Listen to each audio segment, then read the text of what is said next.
I love this painting, the kindness, the loving person that she was. It's all I got is our memories and this photo, my child. Those memories. It's certain pictures make you cry. These portraits. It's good memories. Are what Shanquella Robinson's parents hold close to their heart. She's on my mind the first thing I wake up in the morning. The first thing thought is in my mind is her, Shanquella. She was a beautiful person on the outside, and she was a very beautiful person in the inside. She just had a beautiful spirit. Shanquella's life and legacy now shaped by her final moments. A brutal beating shared on social media, a vicious death while on vacation with friends. The growing mysteries surrounding the death of an American tourist. Just one day into that vacation, she turned up dead. The FBI has now opened an investigation. I'm raising awareness for Shanquella Robinson. A horrifying story gripping the country. Cries for justice spreading online. Shanquella needs justice. And now Mexican authorities charging an unnamed U.S. citizen with murder, one of Shanquella's acquaintances. But still, the family left wondering what happened, who did it, and why. The further mystery of this case is that the people that she was with when she died, they let leave Mexico. I thank God for the 25 years that she were here with me, you know. But I hate to see my child leave here like that, you know. That was a terrible way for her to die. What were her hopes and dreams? What were her plans for herself? Well, she always said she wanted to have a successful business. Yeah. You know, that's all she pretty much talked about. And she could do anything. Yeah. Anything that she set her mind to do. That drive fulfilling her other passion, travel. Miami, Vegas, Jamaica.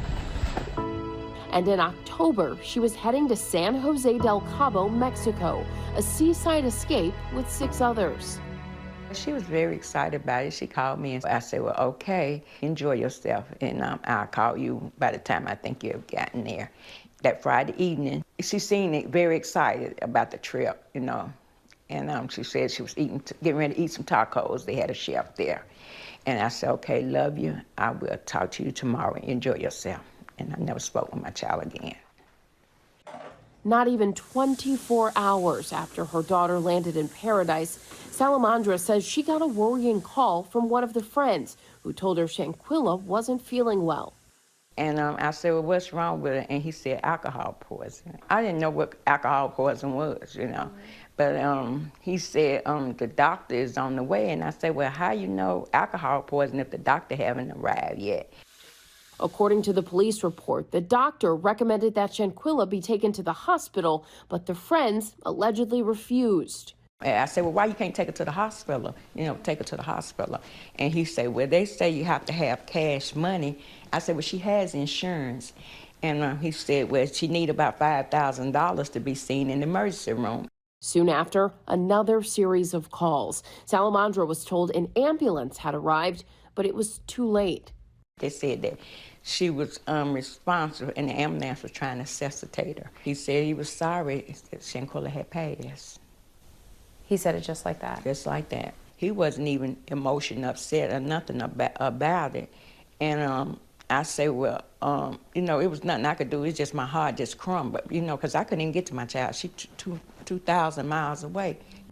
Local Mexican authorities later releasing the police report stating the cause of death as cardiac arrest. Salamandra says days later, the friends returned to the States after their vacation. But as the family grieved, Salamandra says she received a disturbing call. I got a call from somebody, I didn't even know who it was, and they said that they was over there fighting that girl. And that's the way they left it, just like that. So someone just called you, said that, and then hung up? And hung up. Said they was over there fighting. I don't know why they keep talking about alcohol poison. Salamandra telling us she confronted the friends about that call when they visited her at home in Charlotte, North Carolina. They was crying and say they never had a fight. They even sit here and say they was picking out what they was wearing to the funeral. They sit down here and we was talking about what colors we was gonna wear and what we was gonna do, and they sit here and say, pick out what they was wearing to the funeral. As Shanquella's family was making plans for her funeral, they received bombshell news contradicting everything they'd been told by the so-called friends and the police report. When they called me and the autopsy came back, it all made sense. According to the death certificate from Mexico, the 25-year-old died from a severe spinal cord injury and atlas luxation, a dislocated neck. There was no mention of alcohol or cardiac arrest, and the approximate time of death was at 3 p.m., just 15 minutes after the injuries. What went through your mind when you heard that? Oh, I just couldn't believe it. You know, we just got sick on the stomach. Salamandra again says she confronted one of the friends who lived nearby. They say Shanquella didn't die from no alcohol poisoning. They say she had been beating her neck. He broke out in a sweat, and he came out of his shirt. He was sweating so bad, it's like it was eating him up. But soon, another punch in the gut. Graphic cell phone footage leaked online appearing to show Shanquella naked, physically assaulted by another woman, while others appeared to watch on, even encourage it. Quilla, can you at least fight back? All six of them had an opportunity to stop that situation. Neither one of them didn't do nothing about it. Who would give them the right to take a life? They didn't give her no kind of care, no help. I can just feel her suffering, man. The last breath she took out of her body. It's hard, but I want the world to see it. I want everything to come out because I want justice for my child. I pray for her family and I pray for justice. That video sparking demands for answers. I'm raising awareness for Shanquella Robinson.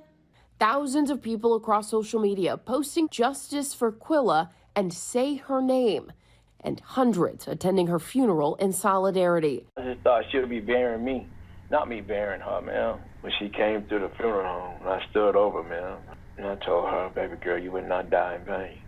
Daddy will get to the bottom of it, man.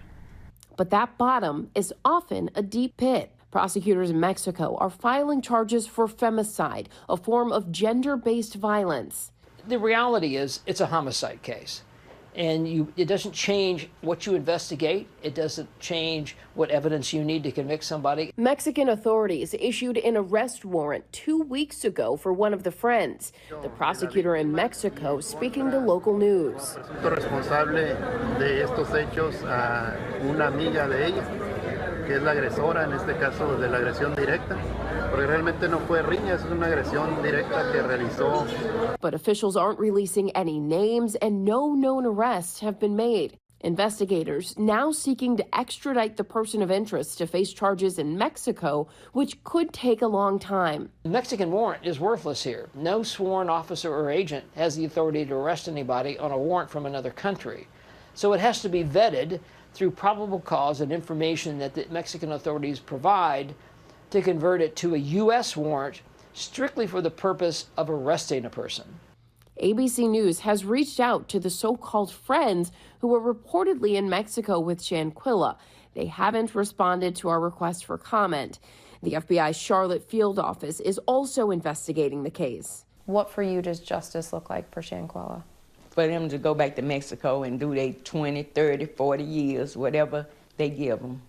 And they need to pay for what they did to her. Next month, Shanquella would have been celebrating her 26th birthday. The holidays now especially tough for her family. How do you want your daughter to be remembered? As the person that she was loving, loved people, loved traveling. I hurt, but I also know that God don't make no mistakes. My heart gonna hurt, and it's gonna hurt for a while. But you know, I know God gonna give me strength to get through it. Hi everyone, George Stephanopoulos here. Thanks for checking out the ABC News YouTube channel. If you'd like to get more videos, show highlights, and watch live event coverage, click on the right over here to subscribe to our channel, and don't forget to download the ABC News app for breaking news alerts. Thanks for watching.